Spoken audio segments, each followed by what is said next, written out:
ఆ ఊరిలో ఉన్న ప్రభుత్వ పాఠశాల మూతపడింది. అక్కడున్న చిన్నారులు చదువుకోవాలంటే పక్క ఊరికి పయనం అవ్వాల్సిందే.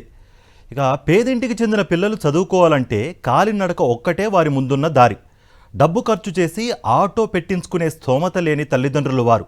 వీరి కష్టాలను చూసి ఓ ప్రధాన ఉపాధ్యాయుడు చెలించిపోయాడు. అతను తీసుకున్న నిర్ణయం ఆ పిల్లల భవిష్యత్తుకు బంగారు బాట వేసినట్లయింది. చదువుకు దూరం అవుతారనుకున్న ఆ పిల్లలంతా ఇప్పుడు బడిలో పాఠాలు వింటున్నారు. మరి ఈ పిల్లల భవిష్యత్తును మార్చేలా ఆ ప్రధాన ఉపాధ్యాయుడు తీసుకున్న నిర్ణయం ఏంటి? Watch it. ఇదిగో ఇక్కడ కనిపిస్తున్నది మహబూబాబాద్ జిల్లా కొత్తగూడ మండలం చిట్యాలగడ్డ తండా గ్రామం. ఈ స్కూటీపై ఉన్న వ్యక్తి పేరు సదనాల శ్రీనివాసరావు. ఇతను గుంజేడు గ్రామంలోని ప్రాథమిక పాఠశాల ప్రధానోపాధ్యాయుడు.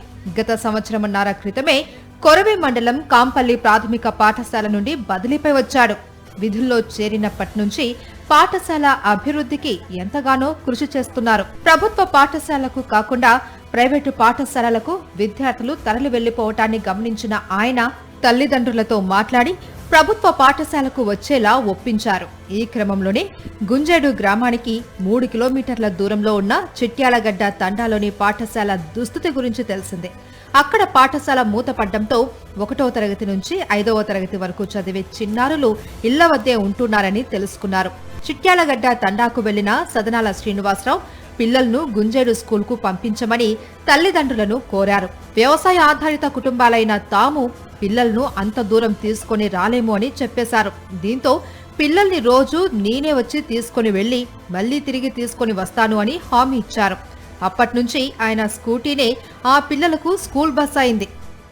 సార్ తీసుకొస్తాడు, పిల్లల్ని తీసుకొస్తాడు, ప్రతిరోజు తీసుకుపోతాడు. సార్ అయితే పర్వాలేదు సార్, ఆయన వచ్చిన కానండి పిల్లలు మంచిగా చదువుకుంటున్నారు. అంతవరకు అసలు మేము పని ఉంటే తీసుకుపోకపోయేది, పని లేకపోతే తీసుకుపోయి తోలొచ్చేది. ఖమ్మంలో ఉండే ప్రధాన ఉపాధ్యాయుడు శ్రీనివాసరావు ప్రతిరోజు కోనార్కు రైలులో ప్రయాణించి మహబూబాబాద్కు చేరుకుంటారు. అక్కడి నుంచి ద్విచక్ర వాహనంపై గుంజేడుకు చేరుకుంటారు. అక్కడ పనిచేసే ఉపాధ్యాయులు పాఠశాలకు రాగానే ఈయన చిట్యాలగడ్డ తండాకు వస్తారు. మారుమూల గ్రామంలోని విద్యార్థులు విద్యకు దూరం కాకూడదు అన్న ఉద్దేశంతోనే తాను ఈ నిర్ణయం తీసుకున్నట్లు శ్రీనివాసరావు చెప్తున్నారు.